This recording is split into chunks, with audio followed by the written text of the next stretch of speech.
Hey, sis! Lila chirped, her voice bright with the kind of giddy confidence that usually meant she'd done something reckless. So, I maxed out your credit cards. But don't worry, Mom and Dad said you'd understand. I just closed on my dream house. I didn't say anything. I couldn't. I was standing in the middle of my one-bedroom apartment in Denver, still in my work heels, staring at my phone as credit alert after credit alert popped up. The total $48,000. All charged within 24 hours. You always play it so safe, Nora, she continued, breezy and oblivious. And I've been working so hard on my influencer brand, you know I needed a space that reflects that. Something inspirational. Honestly, this place is perfect. Mom says it's about time I had something of my own. I sat down at my kitchen table, carefully closing my laptop before I crushed it with my hands. I took a breath, then another. When's the housewarming? I asked, my voice steady, even though my chest felt like it was cracking open. This Saturday. You have to come. I mean, you basically bought it. She laughed. That same carefree laugh that had gotten her out of everything since we were kids. She hung up before I could respond. For a few minutes, I just sat there, letting the silence crawl over me. The window buzzed with city noise, but inside everything felt still. My hands were trembling, but not from panic. Not this time. This wasn't shock. This was clarity. I opened my laptop again, not to check the charges, not to cry. I opened a folder I'd labeled 6 months ago. Contingency. Lila. Inside, it camera footage flagged emails, notarized alerts. I'd been preparing for this moment even if I didn't want to admit it, even if I still hoped she might change. The phone buzzed again. This time it was Mom. Nora, sweetheart, please don't be upset. Lila really needed this. Think of it as a gift. You'll be fine, you always are. I stared at the screen, then back at my files. Maybe they were right. I am fine, just not in the way they expect. I opened a blank page and started writing out a list, not of what I'd lost, but of what came next. It wasn't the first time Lila had taken something from me. The first big one was the college fund. I was 18 packing for campus when Mom sat me down with a brittle smile and said, "We had to help Lila with her boutique idea. She's passionate, Nora. You're so good with numbers, you'll find a way." I did. I picked up 2 jobs and lived off microwaved soup for 4 years. Then came the car. My first real one bought after 3 years of saving. Lila asked to borrow it for a weekend trip. 2 days later, it was totaled and my insurance dropped me. She was going through a breakup, Dad said, handing me bus money. Try to be compassionate. Always the same refrain. You're strong, Nora. She needs more. I believed it longer than I should have. I let it slide because I wanted to be good, the dependable daughter, the steady one.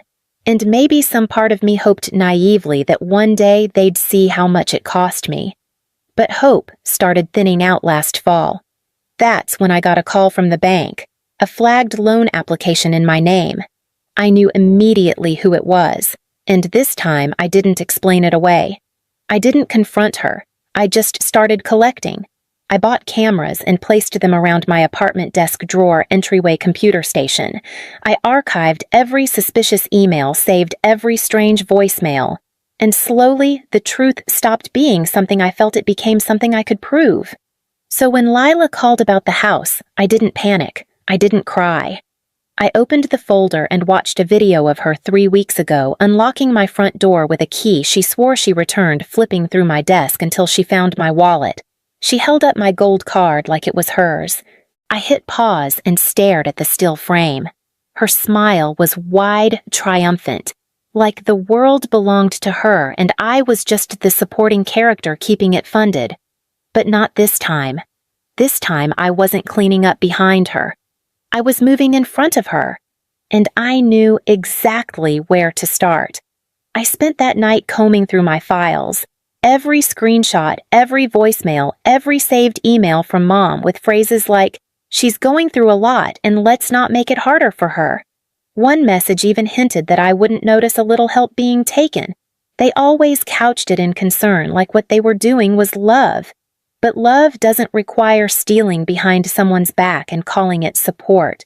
I archived it all, organized it by date source relevance, a digital timeline of betrayal. Then I opened Instagram.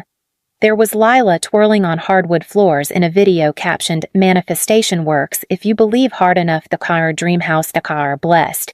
In another post, she posed on the front steps with mom and dad, all matching pastel outfits, all teeth and filters.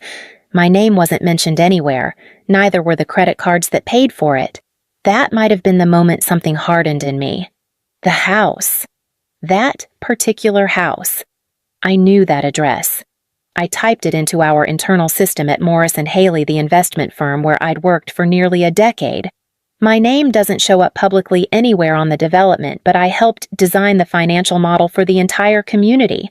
I know the property manager, I know the real estate broker, I know which permits haven't cleared and how many liens exist on neighboring parcels.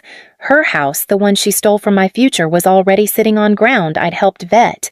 I stared at the property file for a long time, feeling that strange blend of fury and power rise in my chest. They thought they'd pulled something over on me. But they built their dream house on a foundation I helped pour, and they were about to find out what happens when the quiet one finally decides to stop staying quiet. By Tuesday, Lila had posted a kitchen reveal video featuring white marble counters and gold fixtures tagging half a dozen interior brands. The caption read, "Can't believe this is real life. Proof that if you leap, the universe catches you." The universe apparently had my credit limit. In another post, she posed in a silk robe with a coffee mug writing "Morning Light in my forever home. Hits different." It hit me differently too, like a punch in the ribs. Meanwhile, mom and dad had gone from evasive to pushy. "We just need you to sign the refinancing paperwork," dad said over the phone. "It's a technicality. You're already on the credit lines anyway, so this would just make things cleaner." "You always make things smoother," Nora mom added. And Lila's under so much pressure right now with all the attention. "Can't you just support her quietly for once?" I smiled, even though they couldn't see it. "Of course. I'll bring everything to the housewarming party." "Oh, good," Mom sighed. "We'll have the papers printed. You can sign them there." They had no idea what I was actually bringing. On Wednesday, I met with a real estate attorney. On Thursday, with compliance at my firm to clarify legal ties to the development. By Friday, I had notarized documentation security footage stills printed in color and a signed statement from the property manager confirming the buyer's name and funding source. I slid everything into a thick manila envelope and placed it carefully in my work bag. Let them decorate their lies. Let them sip sparkling wine and toast to false triumphs. I'd be there on time, polite and smiling. But I wasn't showing up to celebrate. I was showing up to collect. The driveway was lined with SUVs and imported sedans. Someone handed me a mimosa before I even reached the front door. The house smelled like new paint and expensive candles, the kind that tried too hard to suggest peace. Nora Lila squealed, rushing over in a silk wrap dress that probably cost more than my rent. "You came. You have to see the upstairs bathroom. It's like spa vibes." She pulled me into a hug like nothing had happened. Like she hadn't broken into my apartment and drained every card I owned. I smiled and hugged her back. "I brought you a housewarming gift," I said softly. Her eyes lit up. "You didn't have to. I mean, technically, you already did," she giggled. I raised my voice just enough. "Actually, I think this is something the whole family should see." A few heads turned. I turned toward my parents standing near the dining room sipping champagne. "Mom, Dad. You too." They exchanged a glance. They recognized my tone. The one I used the day I discovered Lila took my college fund. It was the voice I used when I stopped asking and started acting. A hush settled as the room filled in around us, party chatter fading to murmurs. I pulled the manila envelope from my bag and set it on the marble kitchen island. "Lila," I said calmly. "Since you believe in sharing blessings, I thought I'd share something too." One by one, I pulled out the printed still security footage of her in my apartment, her hand on my wallet. Copies of my credit card statements showing the charges. Screenshots of her Instagram posts time-stamped and notarized. Emails from my parents suggesting I should be flexible with my financials. My mother clutched her glass like it might shield her. My father opened his mouth, then shut it again. And finally I said, laying down the last page, a legal breakdown of what you're looking at: credit card fraud, identity theft, and breaking and entering. Plus, aiding and abetting. Lila stared at the papers like they were in a different language. The color drained from her face. "You're joking," she whispered. I met her eyes. "No, I'm finally serious." Around us, the guests stood frozen. No one reached for a refill. No one laughed. "I told you I brought a gift," I said. "Now it's time to open it." And then I reached into my bag again, and this time I pulled out the real decision. I placed the second stack of papers on the counter, neat and heavy. My voice didn't rise. It didn't need to. "You have two options," I said. "Option 1, you sign over the deed and agree to a repayment plan in writing notarized. Every dollar you stole comes back with interest. Option 2, I hand everything over to the police, including the video, the emails, and the forged signature from last year's car lease." Lila's mouth parted, but nothing came out. Her eyes darted toward Mom, then Dad, then the papers. "This is insane," she finally breathed. "We're family." "That's exactly why it's gone this far," I said. "Because no one ever tells you no." "I was going to pay you back," she whined, her voice already fraying. "Once my content starts picking up again." "No," I cut in. "You were going to wait for me to forget, like I always do." Dad stepped forward. "Nora, come on. Jail time over some money." "It's not just money," I said. "It's everything. The entitlement, the lies, the fact that you stood by while she robbed me and then asked me to sign more away." Mom sniffled. "We didn't mean harm. We just wanted both our girls to be okay." "You wanted her to succeed at my expense," I replied. "And you expected me to absorb it quietly like always." Lila's hands shook as she hovered over the document. "You'd really do this to me?" she whispered. "To your own sister." "You already did this to me," I said, calm as stone. "And no one stopped you." I watched her face shift. Anger, shame, confusion, then fear. Real fear. She turned to our parents, pleading with her eyes. But they said nothing. For the first time in my life, they had no script. I pushed the pen toward her. "You choose Lila. This isn't revenge. It's boundaries." Her fingers curled slowly around the pen. And for the first time in years, she looked unsure of what came next. I let her sit with that uncertainty, 'cause that's where growth begins. Lila showed up to the signing 15 minutes late, flanked by our parents like they were storming a courtroom.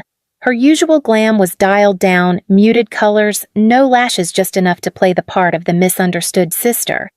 But her eyes still had that old spark, the one that always meant she thought she had an angle. "I have something to add," she said, pulling out a folder and sliding it across the table toward my attorney Diana. "Before we go any further." Diana opened it without flinching. Inside was a photocopy of a contract dated 6 years ago, bearing my signature, apparently co-signing any future business debt Lila took on. "Nora agreed to support my ventures," Lila said. "That includes financial backing. This house falls under that umbrella." My parents nodded like they were in a rehearsal. Dad even folded his arms with a smug little smile. I picked up the page, studied the signature, then looked at Diana. "Show them," I said. Diana turned her laptop toward the table. On screen, grainy footage from my old apartment. Lila at my desk holding a printout, pausing, then slowly tracing my signature over and over until it matched. She practiced it 8 times. "I've known about this for years," I said, keeping my voice level. "I kept the footage. I kept everything." Lila's mouth opened. Nothing came out. "You forged my name," I continued. "That document means nothing, and now that you've tried to use it to manipulate legal proceedings, it's evidence of attempted fraud." Diana slid the real transfer papers forward again. "Shall we continue with the original agreement, or are we taking this to court?" For the first time, Lila looked genuinely small. The room felt heavier now, no smugness, no backup plan. Just consequences. She didn't touch the pen. Not yet. I leaned back in my chair, hands folded. I could wait. I had waited for years. But this time, I wasn't the one squirming. The silence stretched too long, broken only by the ticking of the clock on Diana's wall. Lila stared at the papers like they were written in another language. Her hands hovered uncertain, waiting for someone to save her like they always did. Dad cleared his throat louder than necessary. "Sign it." Lila blinked at him. "What, you heard me," he said, voice low and flat. "Sign the papers, Lila. This is done." Her face crumpled for a second, not in tears, just disbelief. Like the one person who'd always bent the rules for her had finally stepped outside the game. Mom leaned forward, her voice soft and trembling. "Nora, she didn't mean it this way. She gets caught up in things. You know how she is." "I do," I said, not unkindly. "And that's exactly why I'm doing this. But she's your sister." "And I'm your daughter," I said. That never seemed to matter when I was the one cleaning up the mess. Lila lowered her head. Her fingers picked at the edge of the folder, still not moving toward the pen. I didn't say another word. I wasn't going to beg for closure she didn't deserve. Dad walked over, picked up the pen, and dropped it in front of her. "Enough," he said, like he was talking to a child who'd finally pushed too far. Lila's signature was messy, almost angry, but it was real. No practiced lines, no fake flourishes. Just her name exposed and vulnerable for once. Diana notarized the documents. I watched as each page became official, binding, irreversible. Mom wiped at her eyes, but no one reached for her hand. Dad stood with his arms crossed, looking at the floor. I gathered the papers, carefully folded them into a new envelope, and stood up. No dramatic words, no parting shots, just the weight of finality settling into the room. As I walked out, no one followed. No one called after me. And for the first time in my life, I didn't feel guilty for leaving them behind. It's been a year since the signing. A full year since I walked out of that office with a folder in my bag, and the weight of my family's expectations finally lifted off my shoulders. Lila never went to jail. I didn't press charges. She signed everything, stuck to the repayment plan, and surprisingly held up her end. Every month, like clockwork, a payment arrives. No late fees, no excuses, just a quiet transfer from her account to mine. She has a job now, a real one, marketing associate at a small local firm. Not glamorous, but solid. Her Instagram looks different too. Gone are the luxury shots and faux deep quotes. Now, it's photos of coffee mugs beside spreadsheets, captions like, "Budgeting is self-respect," and "Financial literacy is healing." Sometimes I scroll through them and wonder if any of it is real, but then I remember at least now she's pretending in the right direction. Dad called a few months ago. He didn't try to justify anything, just said he was sorry, that he'd started seeing a therapist, that maybe they failed both of us in different ways. It wasn't everything, but it was something. Mom didn't call, but she left a voicemail last week. She sounded tired, not from anger, but from understanding. "You were right, Nora. She needed to fall," she said. "We never let her. That's on us." I saved the message. I haven't replied yet. Some days I wonder what would have happened if I'd stayed quiet again, if I'd signed those papers, if I'd swallowed it all just to keep the peace. But then I see the changes, not perfect, not fast, but real, and I know that silence would have cost all of us more than we could afford. I open the banking app on my phone. The most recent deposit is there. Lila's note attached, paid early this month. "Thank you." I type a simple reply, "Received. Take care," and close the screen. It's not forgiveness, but it's enough to keep walking forward. The house sold in the spring, just before the tulips came in. A young couple with 2 kids bought it, first-time homeowners, eager and wide-eyed. I left the welcome packet on the counter with a handwritten note. "May this home hold more honesty than mine ever did." The profit covered my remaining balances and the legal fees. I didn't keep the rest. I put it toward a down payment on a small condo downtown, just enough space for me, sunlight in the morning, and quiet at night. No cameras, no locks on desk drawers, no folder titled "Contingency." I didn't need a backup plan anymore. I wasn't waiting for someone to betray me. The promotion came through last quarter, VP of Strategic Finance.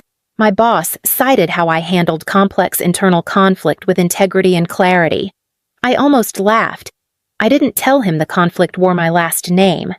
Lila still texts once a month with her payment receipts. This time it came early. Her message was short. Payment sent. Early this time. No emojis, no excuses. I typed back, "Thank you. That's our rhythm now. Professional, distant, clean." Mom and Dad invite me to dinner sometimes. I go. We talk about the weather and books and what therapy is teaching them. We don't talk about the house, or the signature, or the silence that lasted for decades. But I sleep well. Not because everything is perfect, but because for once, it's real.